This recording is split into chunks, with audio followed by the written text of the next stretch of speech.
नमस्कार विद्यार्थियों, मैं डॉक्टर प्रियंका मीना आपका हार्दिक स्वागत करती हूँ। कैसे हैं आप? हम व्याकरण यूनिट 2 यूजीसी नेट की सेकंड यूनिट है, अध्याय दूसरा, उसके बारे में हम पढ़ रहे थे। हमने संधि के बारे में जाना और हम अच संधि, प्रकृति भाव संधि हम पढ़ चुके और आज हम पढ़ेंगे व्यंजन संधि की ओर। चलते हैं व्यंजन संधि से विसर्ग संधि की ओर। ठीक है, तो सारे जितना भी संधि प्रकरण में जितनी भी संधियां हैं और जितने भी सूत्र है अकॉर्डिंग टू अष्टाध्यायी, ठीक है, उसके अनुसार हमने एक भी सूत्र नहीं छोड़ा है। सभी सूत्रों का सूत्र वाइज बहुत ही गहन अध्ययन के साथ में आपके लिए मैटर तैयार किया गया है। इसको आप अच्छे से पढ़िएगा। आइए चलते हैं टॉपिक की ओर। पहला अपना सूत्र है इस्तो इश्चुनाश्चु। ये इष्टुत्व संधि का सूत्र है ना। तो इष्टुत्व संधि का सूत्र है, तो यहाँ पर इसका पदच्छेद हो जाएगा इस्तोहो। जो इस्तोहो पद है ना, ये षष्ठी विभक्ति और एक वचनांत है। इश्चुना ये तृतीया का एक वचनांत है और इश्चुहु ये प्रथमा का एक वचन है। अधिकार पूर्वत्रा सिद्धम और संहितायाम। वृत्ति या सूत्र की वृत्ति क्या है? तो यहाँ पर है सकारता वर्गयो। शकार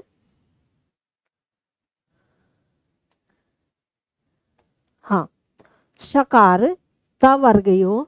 शकार च वर्गाभ्याम योगे शकार च वर्गयो स्तः। अर्थात श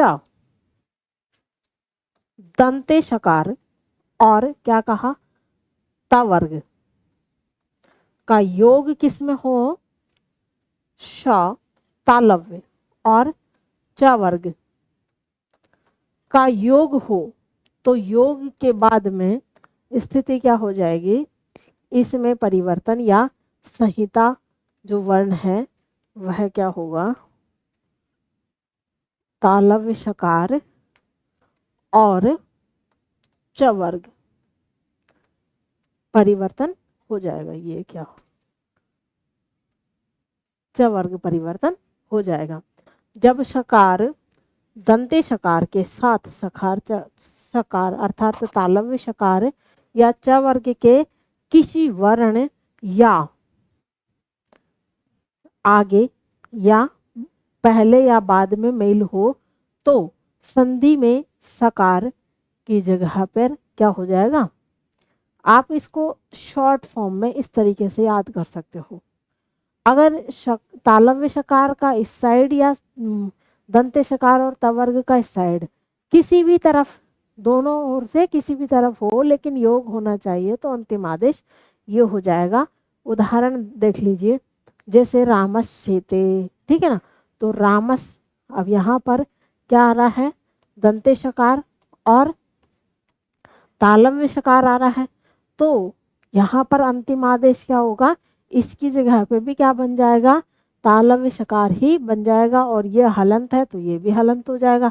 तो आप उदाहरण में देख रहे हैं, आधा शकार अर्थात रामस से रूप बन जाएगा। आगे चलिए, सात, ये सात पंचमी का एक वचनांत रूप है और अनुवृत्ति इश्चुहु नैतहु। अधिकार पूर्वत्रा सिद्धम संहितायाम। सूत्र की वृत्ति है कि सात परस्यता वर्ग से स्तुत्वम न स्यात्। अर्थात यहाँ पर जो शकार होता है ना, तालव्य शकार के बाद आने वाले त वर्ग के वर्गों में स्तुत्व संधि नहीं होती है। अर्थात सीधा सा हम कहें तो ये क्या हो रहा है?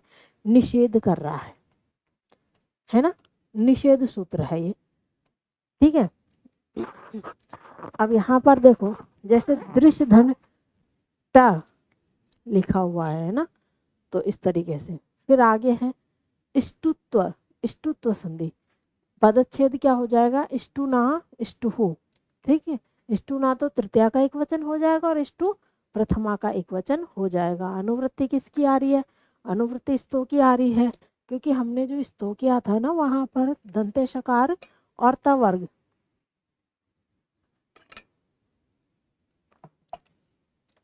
उसी तरीके से यहाँ पर भी क्या है कि दंत शकार और तवर्ग के साथ में अगर मूर्धन्य शकार और क्या हो और हो टवर्ग, तो योग होने पर क्या हो जाएगा, यहाँ पर मूर्धन्य शकार और टवर्ग ही परिवर्तित रूप हो जाएगा। समझ में आ रही है बात? उदाहरण से देखिए, रामस्थन षष्ठ है, तो यहाँ पर देखो ये दंते शकार था, दंते शकार हलंत आपको दिखाई दे रहा है, तो यहाँ पर भी मूर्धन्य शकार हलंत हो जाएगा, तो मिला देंगे तो क्या बन जाएगा, रामस षष्ठ है। इसी तरीके से देखिए रामष्टिकते, तो यहाँ पर भी शकार की जगह पे मूर्धन्य शकार अर्थात दंते शकार की जगह पे मूर्धन्य शकार हो जाएगा, तो रामष्टिकते बन गया। इसी तरीके से पिस धनता, तो यहाँ पर ता की जगह पे ट हो जाएगा, क्योंकि मूर्धन्य शकार है तो वो तो बदलेगा नहीं। फिर क्या हुआ, ता वर्ग है तो ता वर्ग किस में बदल जाएगा, ट वर्ग में बन जाएगा, तो पिष्ट रूप बन जाएगा। इसी तरीके से सूर्यध है, तो यहाँ पर भी डय से ढोक से सुहृदय, डय से सूर्यदय ढोक से। आगे देखिए, न पदांतात टोर नाम, न अव्यय है, पदांतात ये पंचमी का एक वचन है और टो पंचमी एक वचन अनाम। अनुवृत्ति यहाँ पर भी इस्तो इष्टु दोनों की बताई गई है, अधिकार पूर्वत्र सिद्धम संहितायाम। और सूत्रवृत्ति पदांतात वर्गात शा नाम इस्तो इष्टु शात, शब्द के अंत में आने वाले टा वर्ग के वर्ण कौन से, ट ठ ड ढ ण के बाद यदि शकार अर्थात दंते सकार या त वर्ग का वर्ण आता है तो वहां पर ष्टुत्व संधि नहीं होती है। न पदांतात टोर नाम है, सूत्र क्या कर रहा है, निषेध कर रहा है। लेकिन षष्ठी विभक्ति के बहुवचन में अगर नाम प्रत्यय के आने पर ष्टुत्व संधि अवश्य रूप से हो जाएगी। समझ में आ रही है कहानी? आगे देखिए, तो सी, तो और सी, तो षष्ठी का एक वचन हो जाएगा और सी सप्तमी का एक वचन हो जाएगा। अब देखो अनुवृत्ति किसकी आ रही है, यहाँ पर भी वही जो पूर्व सूत्र में थे, ष्टु और न। अधिकार में पूर्वत्र सिद्धम और संहितायाम सूत्रवृत्ति नष्टुत्वम। ठीक है, अब देखो ता वर्ग के वर्णों के बाद आने वाले शकार अर्थात मूर्धन्य शकार में ष्टुत्व संधि नहीं होती है। सूर्यध धन षष्ठ, सूर्यध षष्ठ, सूर्यध शब्द के अंत में द और इसके बाद क्या है, षष्ठ शब्द का आरंभ श से होता है, तो यहाँ ष्टुत्व संधि नहीं होती, इसलिए द में कोई परिवर्तन नहीं होता है। तो यहाँ पर क्या बन जाएगा, सन धन षष्ठ है तो सन षष्ठ बन गया। ठीक है, सन शब्द के अंत में न है, उसके बाद षष्ठ में श आता है, यहाँ भी ष्टुत्व संधि नहीं होती है, इसलिए संषष्ठ ही रहता है। आगे देखो, अगला सूत्र है झलाम जसो अंते। यह झलाम षष्ठी बहुवचनम, जश है प्रथमा बहुवचनम, अंते सप्तमी एक वचनम। अधिकार पदस्य और पूर्वत्र सिद्धम। अनुवृत्ति पदांते झलाम जश है शु, शब्द के अंत में आने वाले झल वर्ण के स्थान पर जश वर्ण का आदेश होता है। वाक वाक, लिड को लिड और तत् का तद और त्रिष्टुप का त्रिष्टुप और सस का सड अर्थात तृतीय वर्ण हो गया। यरोनुनासिके अनुनासिको वा, यहाँ पर यर है, ये षष्ठी एक वचन का शब्द है, या हम कह सकते हैं कि यर है जो पद है वो षष्ठी एक वचनांत पद है। अगला है अनुनासिके, सप्तमी एक वचनम, अनुनासिक है प्रथमा एक वचनम। वा अव्ययम, अनुवृत्ति पदांतस्य की अनुवृत्ति इसमें आ रही है। अधिकार पूर्वत्र सिद्धम संहितायाम, सूत्रवृत्ति यर है पदांतस्य अनुनासिके परे अनुनासिको वाश्यात। जब शब्द के अंत में आने वाले यर वर्ण के बाद कोई अनुनासिक वर्ण आता है तो विकल्प से अर्थात इच्छा के अनुसार उस यर वर्ण का अनुनासिक रूप हो जाता है। ठीक है, जैसे वाग्मुख तो वांगमुख हो गया, है ना, वांगमुख इस तरीके से लिख देंगे। षडमुख तो षणमुख लिख देंगे। सुरिधमम तो सुरिधर, न द को क्या हो गया, न हो गया, है ना। फिर है त्रिष्टुभ नमति तो त्रिष्टुभ नमति। समझ में आ रही है कहानी, सरल है, कर लेंगे ना। आगे चलिए, तोरली तो षष्ठी एक वचनांत पद है और ली सप्तमी एक वचन का रूप है। तो आगे देखिए, जैसे इसकी अनुवृत्ति है पर सवर्ण है ना। अधिकार क्या है, पूर्वत्र सिद्धम और संहितायाम तक इसका भी अधिकार जाता है। आगे देखिए कि सूत्र की वृत्ति है कि तवर्ग से लकारे परे सवर्ण पर सवर्ण, अर्थात यहाँ पर तवर्ग को लकार में अर्थात पर सवर्ण का जैसा हो जाएगा। जैसे जब तवर्ग में कितने वर्ण आते हैं, 5। कौन कौन से, त थ द ध न को कोई वर्ण संधि में लकार के पहले आता है, तब वह लकार के सवर्ण उसी वर्ग के समान वर्ण में बदल जाता है। अर्थात यदि संहिता में तवर्ग के किसी वर्ण के तुरंत बाद क्या आए, ल आए, तो वहाँ परिवर्तन हो जाता है। जैसे मरुत लुनाती, तो यहाँ पर देखो त को द ये हो गया, लेकिन तोरली सूत्र से क्या हो जाएगा, मरुल लुनाती। ठीक है, भवान लिखती, तो यहाँ पर भी क्या हो जाएगा, भवान लिखती। ठीक है, अब देखो यहाँ पर ये न है तो ये तो अनुस्वार में, लेकिन इसको लय में बदलेंगे, है ना, पर बाद वाले जैसा ही, तो ये लय में बदल जाएगा। सरल है, कर लेंगे ना। आगे देखिए, उद है, उदा स्था स्तंभो पूर्वस्य, उद है तो ये पंचमी एक वचन का है, और स्था स्तंभो षष्ठी द्विवचनम और पूर्वस्य षष्ठी एक वचनम, अनुवृत्ति सवर्ण है। अधिकार पूर्वत्रा सिद्धम और संहितायाम, इसमें सूत्र की वृत्ति है उदह परयो स्था स्तंभो पूर्व सवर्ण है। जब उद उपसर्ग के बाद स्था या स्तंभ धातु आती है, तब द के स्थान पर उसका सवर्ण वर्ण आ जाता है। उद स्थानम, उद और थानम, तो यहाँ पर क्या बन जाएगा, उत्थानम, है ना। उद स्तंभनम, तो यहाँ पर क्या बन जाएगा रूप, उत्थम्बनम। आगे चलिए, तस्मादित्य तरस्य पदच्छेद में क्या है, तस्मात तो पंचमी का एक वचन बन जाएगा। इसके बाद है कि इति अव्यम, ये तो अव्यय पद है, और उत्तर से ये षष्ठी का एक वचन है। अनुवृत्ति किसकी जाती है, यहाँ पर निर्दिष्ट पद की अनुवृत्ति आती है, और सूत्र प्रकार परिभाषा सूत्र हो जाएगा ये।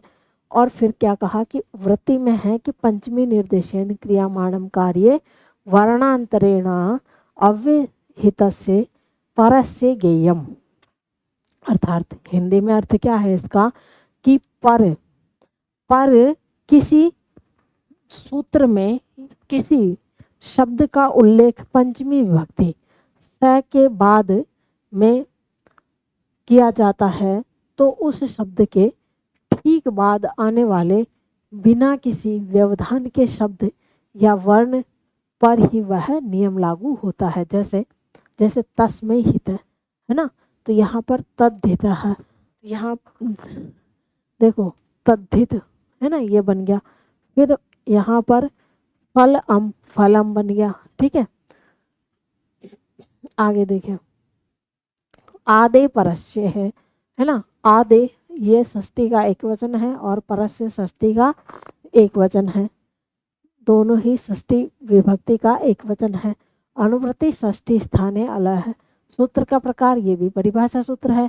सूत्र की वृत्ति क्या है, परस्य यद्विहितम तस्यादे बोध्यम। ठीक है, आगे इसका अर्थ है कि जब किसी सूत्र में पहले निमित्त कारण, पहले क्या कौन सा कारण, निमित्त कारण या शर्त, कारण को हम ये भी तो कह सकते हैं ना, पहले जो निमित्त कारण है अर्थात जो शर्त है तो बताया जाता है, और उसके बाद में आने वाले शब्द के लिए कोई आदेश अर्थात परिवर्तन कहा जाता है तो वह परिवर्तन उस शब्द के लिए या उस शब्द के पहले वर्ण पर ही होता है। उद स्थानम, उत्थानम और यहाँ पर द्वीप, ये दो शब्द बन रहे हैं। आगे देखिए, झरोझरी सवर्णे है। झरोझरी सवर्णे में पदच्छेद क्या है? झर है। यह षष्ठी विभक्ति का एक वचनांत शब्द है।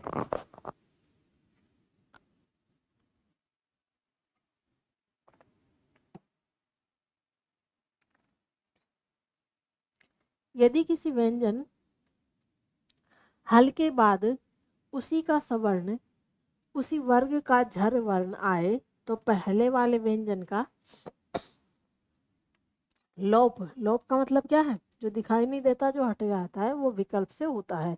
जैसे यहाँ पर देखिए आप, उत स्तंभनम है ना, तो उत थम्बनम है ना, श हट गया ना, फिर उत्थम्बनम, ठीक है। इसी तरीके से कृष्णार्थी और प्रतः। आगे देखिए, खरीच, खरी ये सप्तमी का एक वचन है, च अव्यय है। अनुवृत्ति इसमें झलाम चर की अनुवृत्ति इसमें आ रही है और अधिकार पूर्वत्र सिद्धम और सहितायाम तक इसका अधिकार जाता है। आगे देखिए, सूत्र वृत्ति क्या है कि खरी झलाम चर है शु। जब किसी झल वर्ण के बाद कोई खर वर्ण आता है तब झल वर्ण के स्थान पर उसका चर वर्ण, समझ में आ रहा है? झल अर्थार्थ चतुर्थ और चर अर्थार्थ प्रथम वर्ण है ना, तो उसका वर्ण आ जाता है। तो यहाँ पर देखो, भज धनता है ना, तो यहाँ पर पहले तो भक धनता और फिर भक्तो, इस तरीके से यहाँ पर ये झल वर्ण की जगह पे चर वर्ण हो गया खरीच सूत्र से, ठीक है। तो समझ पा रहे हैं ना? प्रश्न बना लेंगे यहाँ से, सिर्फ इसको रीड करना हमारा मकसद नहीं है। हमारा मकसद क्या है कि यूजीसी नेट में हम प्रश्नों को कैसे बनाएं, उनके आंसर तक हम कैसे पहुँचे, ठीक है। तो जैसे हमने सूत्र पढ़ा, जैसे खरीच है तो कहाँ पर क्या कार्य करेगा, क्या इसकी वृत्ति है, क्या अनुवृत्ति है, क्या इसके उदाहरण है, क्या इसका अर्थ है। उदाहरण आ गया तो क्या हम सूत्र बता पाएंगे कि कौन से उदाहरण में कौन सा सूत्र होगा, ये सारी आपको याद करना होगा। आप जैसे मैं पढ़ा रही हूँ वैसे ही आप नोट्स बनाते चलिएगा अपने, और जो चीज़ नहीं समझ में आ रही है तो आप ऐप पर मुझे कांटेक्ट कर सकते हैं, है ना। मेरा ऐप है संस्कृत विद डॉक्टर प्रियंका नाम से, तो वहाँ पर आप मुझे कांटेक्ट कर सकते हैं। कमेंट में आप बताइएगा अगर आपको कोई प्रॉब्लम है तो। आइए चलते हैं नेक्स्ट सूत्र की ओर। तो झयो हो अन्य तरस्याम, ये सूत्र क्या पदच्छेद क्या है? झये पंचमी एक वचनम, ह षष्ठी एक वचनम, अन्य तरस्याम षष्ठी ये सप्तमी का एक वचन है, और अनुवृत्ति पर सवर्ण और पूर्वस्य अधिकार पूर्वत्र सिद्धम और संहितायाम का अधिकार यहाँ पर भी जाता है, ठीक है। क्योंकि हर सूत्र का अधिकार, वृत्ति, अनुवृत्ति, ये सब चीज़ें अगर आपको आ गई और उदाहरण, तो फिर आप प्रश्न यहाँ पर चाहे किसी भी तरीके से पूछा जाए आप प्रश्न बना लेंगे अवश्य रूप में। सूत्र की वृत्ति क्या है? झये परस्य हस्य वा पूर्व सवर्ण नादस्य घोषस्य संवारस्य महाप्राणस्य तादृशो वर्ग चतुर्थ है। जब झय वर्ण के बाद ह वर्ण आता है तब ह के स्थान पर झय वर्ण का पूर्व सवर्ण उसी वर्ग का चौथा वर्ण विकल्प से आ जाता है। वाच हरि, तो यहाँ पर च की जगह पे क्या क्या? तृतीय वर्ण वाघ हरि, तो क्या बन गया रूप? वाघ हरि। मधु लिड हसती, तो यहाँ पर इस तरीके से मधु लिड हस्ती, अर्थात यहाँ भी आपने ढ, ठीक है ना, त्रिष्टुभ ही है ना, तो यहाँ पर भी झयो हो अन्य तरस्याम से आपने ये पूर्व सवर्ण अर्थात उसी वर्ग का चौथा वर्ण विकल्प में लिख दिया है, ठीक है। आगे चलिए, यहाँ पर विकल्प से काम हो रहा है, ठीक है। तो एक बार पूर्व वाला और दूसरे जो विकल्प वाला है वो रूप आपका बन जाएगा, ठीक है। समझ में आ रही है कहानी? हाँ, आगे चलिए, षष्ठी। षष्ठी सूत्र का पदच्छेद हो जाएगा स षष्ठी एक वचनम, छ प्रथमा एक वचनम और अटि सप्तमी का एक वचन। ठीक है। अनुवृत्ति है जय हन्य तरश्याम, अधिकार पूर्वत्र सिद्धम और संहितायाम। अनुवृत्ति जय परस्य सस्य छो वाटी।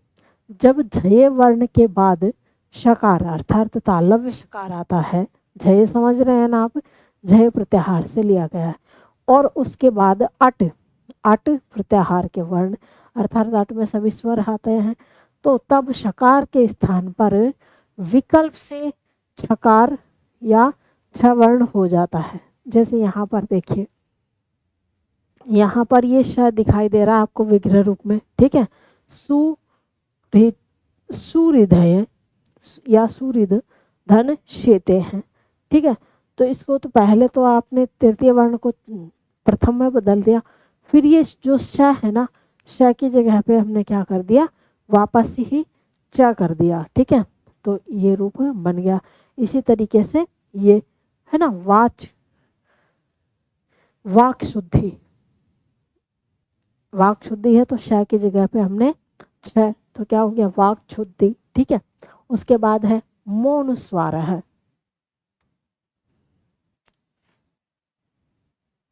मौनुस्वार है, मौनुस्वार में है पदच्छेद में, ये षष्ठी एक वचनांत है और अनुस्वार अनुस्वार है तो प्रथमा एक वचनम का है। अनुवृत्ति हली की इसमें अनुवृत्ति आती है और अधिकार इसका पदस्य पूर्वत्र सिद्धम संहितायाम तक इसका अधिकार जाता है। सूत्र की वृत्ति क्या है, मान तस्य पदस्यानुस्वारो हो हली। जब किसी पद शब्द के अंत में आने वाले मैं के बाद संहिता यानी जुड़े हुए उच्चारण में जो व्यंजन हल वर्ण आता है, तब मैं के स्थान पर अनुस्वार हो जाता है। जैसे हरिम बंदे, तो यहाँ पर मैं है ना, तो वहाँ यहाँ पर हम अनुस्वार के रूप में इसको लिख देंगे। इसी तरीके से राम हरति, तो समधन हरति, तो यहाँ पर हो गया सहरति। अलंकृते, तो अलंकृते। ठीक है। इसी तरीके से मैं के स्थान पर अनुस्वार हमने कर दिया। अगला सूत्र है नश्चा वदांतस्य झली। देखो अपना जो यूजीसी नेट का सिलेबस है ना, वो बहुत ही विस्तृत सिलेबस है, तो हम उसको जल्दी जल्दी से कवर कर पाए, इसलिए मैं आपको थोड़ा स्पीडली पढ़ा रही हूँ। लेकिन आपको कहीं प्रॉब्लम हो तो आप बता दीजिएगा, क्योंकि मैं इसलिए स्पीडली पढ़ा रही हूँ क्योंकि हमने संधि की और भी वीडियोस बनाई हुई है, वहाँ पर आप इनको और अच्छे से, मतलब वहाँ पर बेसिक बेसिक चीज़ें तो हमने डाल ही दी है, जो गहन अध्ययन वाली चीज़ें हैं तो आपकी ये पहले पूर्व में शास्त्री में पढ़ी हुई चीज़ें हैं, है ना। अर्थात जो संधि प्रकरण है उसमें आप पढ़ चुके हैं, लेकिन एक रिवीजन टाइप में आपका इसमें हो जाएगा। और जो चीज़ें आपको कंपटीशन लेवल में नहीं पकड़ में आ रही है यूजीसी नेट में, तो ओल्ड पेपर से आप जब प्रैक्टिस करेंगे, है ना, तो यहाँ पर सभी प्रश्नों के आंसर आप बना पाएंगे। आइए चलिए अगले सूत्र की ओर। नश्च पदांत से झले, ये नया जो पद है ना, ये षष्ठी का एक वचन। देखो यहाँ पर प्रश्न बहुत गहराई से पूछे जाते हैं यूजीसी नेट में, कुछ प्रश्न सामान्य पूछे जाते हैं और कुछ प्रश्न बहुत ही गहराई वाले पूछे जाते हैं, इसलिए यहाँ आप ध्यान से थोड़ा सा पढ़िएगा। इसके बाद है च अव्यम पदांत से षष्ठी एक वचनम झली, सप्तमी एक वचनम। अनुवृत्ति, अनुवृत्ति इसमें माँ और अनुस्वार है कि आ रही है। अधिकार में पदस्य पूर्वत्र सिद्धम संहितायाम। सूत्रवृत्ति नस्य मस्य चा पदांतस्य झलनुस्वार है। मो जो मकार, मकार या नकार शब्द के अंत में नहीं, उसके बाद यदि झल वर्ण आए तो संहिता में उस मकार या नकार के स्थान पर अनुस्वार हो जाता है। जैसे देखो यहाँ पर नाम धन लिट लिखा हुआ है, तो नम शे और तिप, ठीक है ना, तो यहाँ पर नश्यति। ठीक है। यहाँ पर पयांसी बना लेंगे ना, सरल है, बना लेंगे क्योंकि पहले पढ़ा हुआ भी आपका है। अनुस्वार से यही पार्श्व वर्ण है। अनुस्वार से षष्ठी एक वचन का रूप है और यही सप्तमी एक वचन का रूप है। पर सवर्ण प्रथमा एक वचन का रूप है। पूर्वोत्तरा सिद्धम और संहितायाम तक इसका अधिकार जाता है। जब अनुस्वार अनुस्वार को इस तरीके से लिखते हैं ना भाई, एक मात्रा, अनुस्वार की मात्रा अगर लिखेंगे तो इस तरीके से, ठीक है। तो जब अनुस्वार के बाद यय वर्ण आता है, तब अनुस्वार के स्थान पर उसके बाद आने वाले यय वर्ण का सवर्ण अर्थात उसी वर्ग का वर्ण हो जाता है। समझिए, यहाँ पर जब हम अनुस्वार कर रहे हैं ना, उसको उल्टा कर लो। क्या, जहाँ पर भी ये मात्रा दिखी ना, तो जिस वर्ग का है ना उसी वर्ग का पंचम वर्ण कर लो, तो यहाँ पर ये अनुस्वार पर सवर्ण संधि हो जाएगी। इसी तरीके से देखिए, यहाँ पर दम बनी है तो भय है ना, तो भय वर्ग का पंचम वर्ण क्या हो जाएगा, म हो जाएगा। पहले में आपने ये पढ़ा कि अंक धन अनियर है ना, तो क वर्ग का पंचम क्या हो जाएगा, क ख ग घ अंग, अंग वाला वर्ण हो जाएगा। ठीक है, कर लेंगे ना, सरल है। आगे देखिए, वा पदांतस्य। वा पदांतस्य सूत्र का पदच्छेद क्या हो जाएगा, वा अव्यम और पदांतस्य षष्ठी एक वचन है। ठीक है, अनुवृत्ति अनुस्वार से यही पर सवर्ण, अधिकार पूर्वोत्तरा सिद्धम और संहितायाम। जब किसी शब्द के अंत में अनुस्वार हो और उसके बाद य व र ल या व ये वर्ण आए, तब अनुस्वार के स्थान पर उसके बाद आने वाले वर्ण के समान परसवर्ण अर्थात नासिक के वर्ण का प्रयोग करना वैकल्पिक होता है। ध्यान में यहाँ पर क्या लिखा है, वा। वा का अर्थ क्या होता है, वा का अर्थ विकल्प से होता है। ठीक है, तो सर्वम कृष्णम, तो यहाँ पर देखो का वर्ण का तृतीय वर्ण एक तो ये हो गया, और ये वर्ग अर्थात ये दोनों ही सही है। विकल्प से इस तरीके से आपके बन जाएंगे, बना लेंगे ना आप सभी। एक बार तो दंत इदं तत्र हो गया और एक बन गया इदम तत्र। इसी तरीके से फलम पतितम और फलम पतितम, एक बार वर्ग का पंचम वर्ण है म हो गया और एक बार अनुस्वार हो गया। ठीक है, विकल्प से कार्य हो रहा है। इसी तरीके से यहाँ पर आगे चलिए, नेक्स्ट है मोराजी सम को म प्रथमा एक वचनम, राजी ये सप्तमी एक वचनम और समः षष्ठी एक वचनम, को सप्तमी एक वचनम, अधिकार पदस्य पूर्वोत्तरा सिद्धम और संहितायाम का अधिकार यहाँ पर आता है। देखो, सूत्र की वृत्ति है क्लिप बनते। क्लिप का समझते हो, नपुंसकलिंग में राज तो परे समूह मत्स्य में एवशात। जब राज धातु से पहले सम उपसर्ग लगा हो तो उस पर क्लीप प्रत्यय लगाया जाता है, तब सम उपसर्ग का मैं अनुस्वार नहीं बनता बल्कि मैं ही रह जाता है। जैसे सम राज धन क्लीप लगा दिया तो क्या बनेगा, यहाँ पर सम्राट बनना चाहिए था ना, तो सम्राट और सम्राट इस तरीके से बन जाएगा। ठीक है, आगे चलिए, हे मैं परे वा।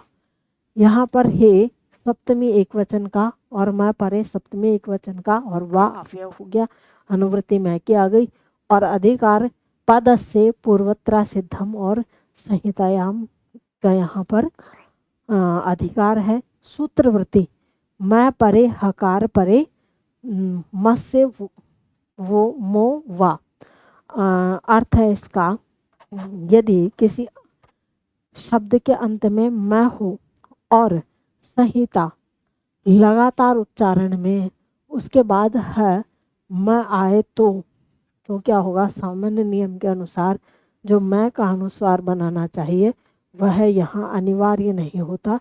इसके स्थान पर मैं को वैकल्पिक रूप से मैं ही रहने दिया जाता है। किम हमलेती, किम हमलेती और किम हमलेती, इस तरीके से यहाँ पर भी विकल्प वाले रूप बनेंगे। आगे चलिए, न परे न पदच्छेद है, न परे सप्तमी एक वचनम न प्रथमा एक वचनम, अनुवृत्ति म हे वा, अधिकार पदस्य पूर्वोत्तरा सिद्धम और संहितायाम। सूत्रवृत्ति है न परे हकारे मत्स्य नोवा। यदि किसी शब्द के अंत में मैं हो और उसके बाद संहिता में है न आए तो सामान्य नियम के अनुसार मैं का जो अनुस्वार होना चाहिए वह यहाँ अनिवार्य नहीं होता। इसके स्थान पर मैं के बदले वैकल्पिक रूप से न हो जाता है। किम नुते और किम नुते दोनों ही अत्र विकल्पेन अनुस्वार आदेश भवति। समझ में आ रही है ना कहानी? बहुत ही सरल है। हाँ बोलते जाइए कि सरल है। तो आप अगर सकारात्मक भाव रखेंगे कि हाँ सरल है तो आपको अधिक समझ में आने लगेगा। ठीक है, ये आप अपना करके देखिए। जितना आप सकारात्मक दृष्टि रखेंगे किसी भी चीज़ के प्रति, अधिक सकारात्मक दृष्टिकोण रखेंगे तो वो आपको जल्दी याद होगा। ठीक है, तो घबराइए नहीं, बहुत ही सरल चीज़ें हैं। थोड़ा सा बड़ा जरूर है, लेकिन जैसे पूरा संधि प्रकरण आपका दिया गया है तो सूत्र है, उदाहरण है ना, और इस तरीके से बहुत सारी चीज़ें पूछी जाती है उसमें। लेकिन एक दो बार इसको अच्छे से पढ़ोगे तो आ जाएगा। प्रश्न है जो आपके समझ में आने लगेंगे, उत्तर बनने लगेंगे। आगे देखिए, आद्यंतो टकितो पदच्छेद है। आदि अंतो प्रथमा द्विवचनम टकितो प्रथमा द्विवचनम। सूत्र प्रकार ये परिभाषा सूत्र है और सूत्र की वृत्ति टित कितो यस्य तो तस्य क्रमादा अध्यंतो व्यवस्था है। जिस आगम अतिरिक्त वर्ण में ट इत संज्ञा होती है वह जिस शब्द में लगता है उसके प्रारंभ अर्थात तो शुरुआत में लगाया जाता है, और जिस आगम में क इत संज्ञा होती है वह जिस शब्द में लगता है उसके अंत में लगाया जाता है। टित आगम शब्द के पहले आरंभ में लगाया जाता है और कित आगम शब्द के बाद अंत में लगाया जाता है। आगे देखिए, गणो कुक टुक सरी। गणो षष्ठी द्विवचनम और कुकटुक ये प्रथमा एक वचन का और सरी ये सप्तमी एक वचन का रूप है। अनुवृत्ति और अधिकार परस पदस्य पूर्वोत्तरा सिद्धम और संहितायाम के अनुवृत्ति सूत्र की वृत्ति हो जाएगी और अर्थ क्या हो जाएगा? यदि किसी शब्द के अंत में ङ या न हो तो उसके बाद संहिता में कोई स्वर वर्ण या अर्थात स स श तीनों तालव्य मूर्धन्य और दंते सकार आए तो विकल्प से क्रमशः कुक और टुक का आगम हो जाएगा। ठीक है ना, आगम समझते हो ना, दोनों शब्दों के मध्य में। प्रांग शेते, प्रांग कुक शेते, तो क्या शब्द बन जाएगा यहाँ पर? प्रांग शेते। ठीक है, प्रांग शेते और प्रांग शेते, इस तरीके से विकल्प वाले रूप बन जाएंगे। इसी तरीके से सुगण धन शेते, तो सुगण टुक का आगम हो जाएगा तो यहाँ पर क्या बन गया? सुगणट शेते, और यहाँ पर क्या बन जाएगा? सुगणट शेते, और यहाँ सुगण शेते। ठीक है, आगे चलिए, ङ सी धुट ये सूत्र, इसका पदच्छेद क्या होगा? पदच्छेद हो जाएगा ङ पंचमी एक वचन और सी सप्तमी एक वचन और धुट प्रथमा का एक वचन, है ना। तो अनुवृत्ति क्या होगी? वासरी अधिकार पदस्य पूर्वोत्तरा सिद्धम और संहितायाम। सूत्र की वृत्ति है डात परस्य सस्य ढुत्वा। यदि किसी शब्द के अंत में ढ किसी शब्द के अंत में ड हो और उसके बाद संहिता में स आए तो स के पहले विकल्प से क्या हो जाएगा? धुट का आगम अर्थात धकार आ जाएगा। जैसे उदाहरण में देखिए, सड धन संत, तो सड धुट सन, धुट का आगम हो गया। ठीक है ना। अब यहाँ पर एक विकल्प वाला रूप ये भी बनेगा और ये भी बनेगा, है ना। विकल्प से एक ये भी बनेगा और पक्ष में ये भी बन जाएगा, तो सटत संत है। ठीक है, पक्ष में क्या बन जाएगा? सट संत है। आगे चलिए, नश्च पदच्छेद ना पंचमी का एक वचन और च अव्यय है। अनुवृत्ति वासरी सिद्धुट अधिकार पदस्य पूर्वोत्तरा सिद्धम संहितायाम। सूत्र की वृत्ति क्या हो जाएगी? नान तात्पर्य सस्य धुटवा। यदि किसी शब्द के अंत में न हो और उसके बाद संहिता में स आए तो स से पहले विकल्प से धुट का आगम हो जाएगा भवान सुंदर है तो भवान धुट सुंदर है, तो यहाँ पर क्या हो जाएगा, भवान तो सुंदर है। और पक्ष में क्या बन जाएगा, भवान सुंदर है, भवान सुंदर है, भवान सुंदर है। एक बार विकल्प से रूप बन जाएगा और एक बार पक्ष में, इस तरीके से। इसी तरीके से देखो महान स, तो महान धुट का आगम हो गया और स है तो महांत स, और पक्ष में क्या बन जाएगा, महान स। तो एक बार विकल्प से और पक्ष में दोनों ही रूप यहाँ पर बन रहे हैं। सी तुक, यहाँ पर देखो तुक का आगम होगा, पदच्छेद में क्या है, सी और तुक, प्रथमा का एक वचन, ठीक है। अनुवृत्ति वा न च अधिकार परस्य पूर्वत्रा सिद्धम और संहितायाम, सूत्रवृत्ति पदांतस्य नस्य से परे तुग्वा, यदि किसी शब्द के अंत में न हो और उसके बाद संहिता में स आए तो विकल्प से तुक आगम होता है। भवान सेते में संधि करने पर विभिन्न वैकल्पिक भवान सेते, भवान छेते और भवान छेते और भवान सेते, इस तरीके से विकल्प सभी रूप, एक रूप ये बन गया, एक ये बन गया, एक ये बन गया, एक ये बन गया, ठीक है। ये विकल्प वाले रूप आपके इस तरीके से यहाँ पर तुक आगम संधि में बन जाएंगे। आगे देखिए,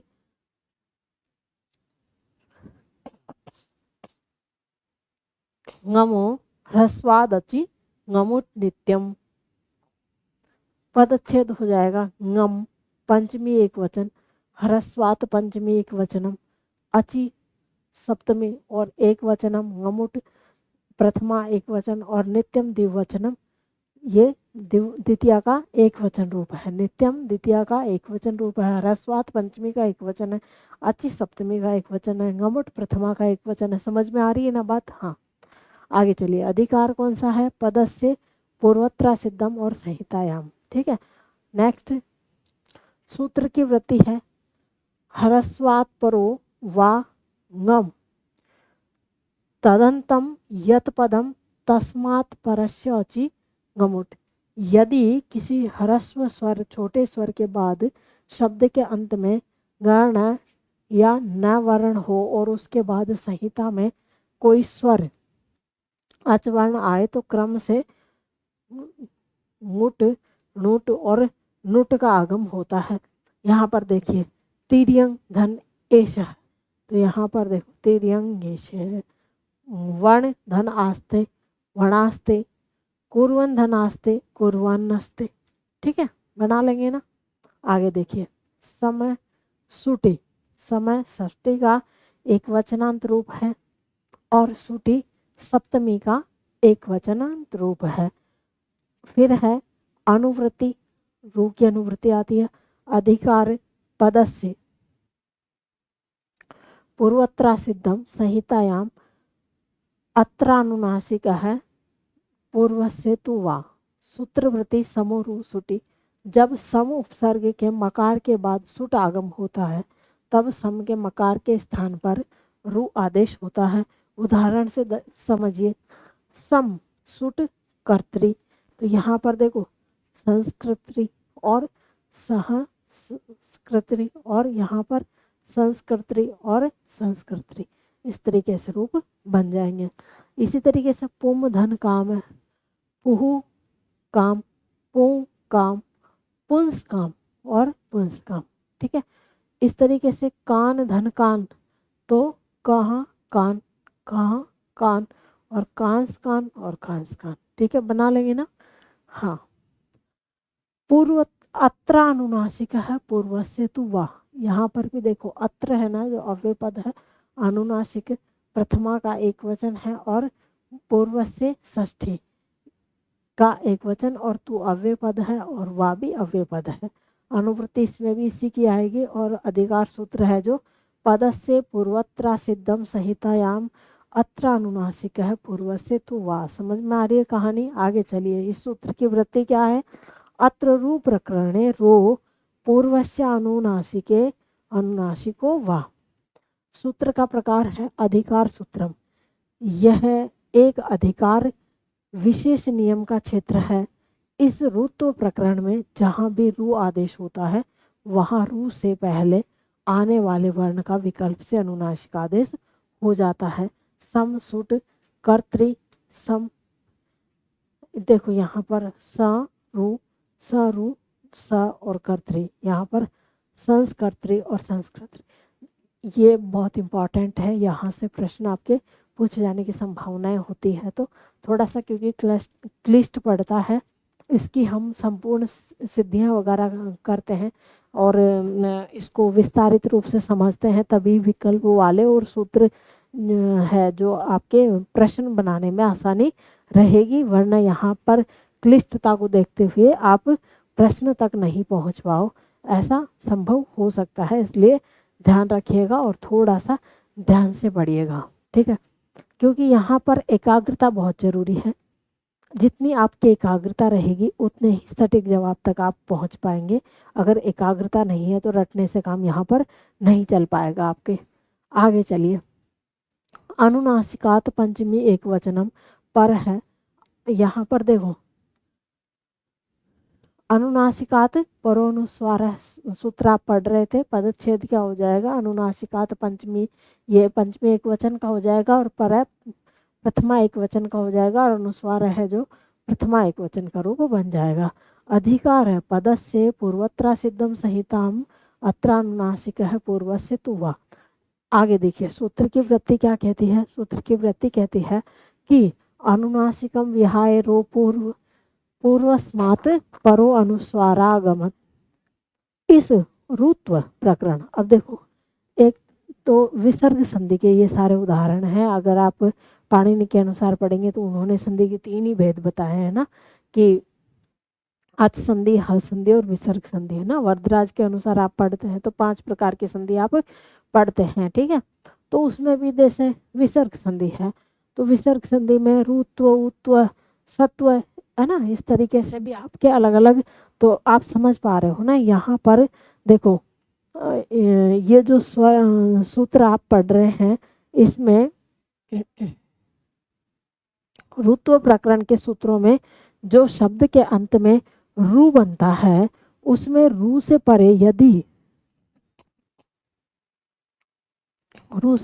परे यदि कोई बिना अनुनासिक साधारण वर्ण हो तो बाद में अनुस्वार जोड़ा जाता है। समसुटः कर्तृ, यहाँ पर देखो संस्कर्तृ और संस्कृतृ जो कि हमने पहले वाले में भी पढ़ा था। ऐसे हैं कि कई जो सूत्र होते हैं ना वो एक दो सूत्र तक चलते रहते हैं, क्योंकि जो सिद्धि प्रक्रिया होती है ना उसमें कई सारे सूत्र लगते हैं, ठीक है। तो आपने जैसे जो ट्रेडिशनल संस्कृत के हैं वो तो समझ ही जाएंगे, लेकिन जो सामान्य के हैं और उन्होंने सिद्धि प्रकरण नहीं पढ़ा है तो उनके लिए थोड़ा सा कठिन हो सकता है। जो सिद्धि प्रक्रिया पढ़ते हैं उनके लिए तो बहुत ही आसान है ये चीज़ें, ठीक है। फिर है खरवसानी और विसर्जनीय है, ठीक है।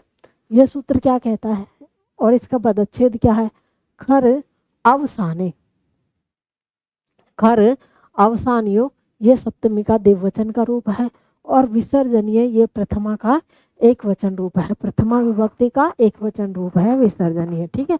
अनुवृत्ति रह के आती है। अधिकार पदस्य पूर्वोत्तर सिद्धम और संहितायाम तक इसका अधिकार जाता है। सूत्र की वृत्ति क्या है, खरी अवसाने च पदांत से रेफस्य विसर्ग है। यदि किसी शब्द के अंत में रेफ हो तो संहिता शब्दों के मेल में उसके बाद यदि कोई खर वर्ण, अर्थात खर वर्ण में कौन से 12 वर्ण आ रहे हैं ना, तो आए या वाक्य का अंत अवसान हो तो उस रे के स्थान पर क्या हो जाएगा, विसर्ग हो जाएगा। अवसान का अर्थ क्या है, खाली जगह जहाँ पर, अर्थात या तो ये खर वर्ण के 12 वर्ण आए या फिर वाक्य के अंत में अवसान हो तो उसकी जगह पे क्या हो जाएगा, विसर्ग हो जाएगा। देखिए यहाँ पर उदाहरण से आप समझिए, अगर कोई डाउट है तो यहाँ आप इसमें देखेंगे तो और आसानी से आप कर पाएंगे, ठीक है। आगे देखिए, जैसे यदि हाँ ये तो हमने पढ़ लिया। अब उदाहरण देखिए, पुनर्करोति तो पुनः करोति, बीच में फोन बज गया था उसकी वजह से थोड़ा सा डिस्टर्बेंस हो गया। आइए चलते हैं फिर से अपने उदाहरण की ओर। तो पुनर्करोति तो पुनः करोति, ठीक है। अब यहाँ पर देखो खर वर्ण का वर्ण है, ठीक है ना, या फिर अवसान हो, जैसे यहाँ पर देखो राम धन सु, ठीक है ना, तो यहाँ पर स का, अब यहाँ उसके पहले हमने यहाँ पर तो खर, ये खर का उदाहरण हो जाएगी, अवसान का उदाहरण हो जाएगा, ठीक है।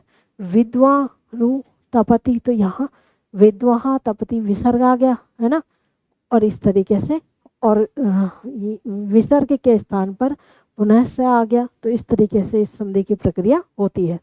आगे देखिए, पुम खयम परे, विच्छेद इसका हो जाएगा पुमः षष्ठी एक वचन का, आई सप्तमी एक वचन का, और अम परे सप्तमी एक वचन का। अनुवृत्ति रु अधिकार पदस्य पूर्वत्र सिद्धम संहितायाम अत्र अनुनासिक है पूर्वस्य तु वा। सूत्रवृत्ति अम परे खई पुमो रु, यदि पुम शब्द के बाद संहिता में पहले खय वर्ण आए और उसके बाद अम वर्ण हो तो पुम शब्द के मैं के स्थान पर रु का आदेश प्रतिस्थापन होता है। पुमान च असौ खर, पुम्स खर, और यहाँ पर इस तरीके से आपके रूप बन जाएंगे। इसी तरीके से यहाँ पर देखिए, यहाँ पर देखिए, यहाँ पर देखिए विग्रह के साथ में, ठीक है।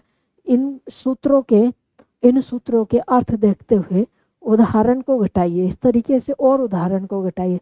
जितने आप प्रैक्टिस करेंगे, जितनी आप प्रैक्टिस करेंगे, संधि उतनी ही ज़्यादा आपकी क्लियर रहेगी।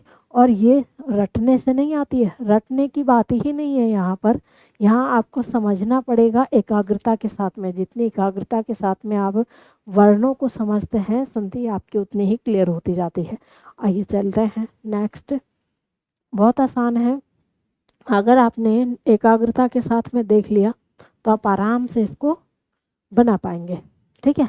तो आज के लिए धन्यवाद, मिलते हैं नेक्स्ट वीडियो में।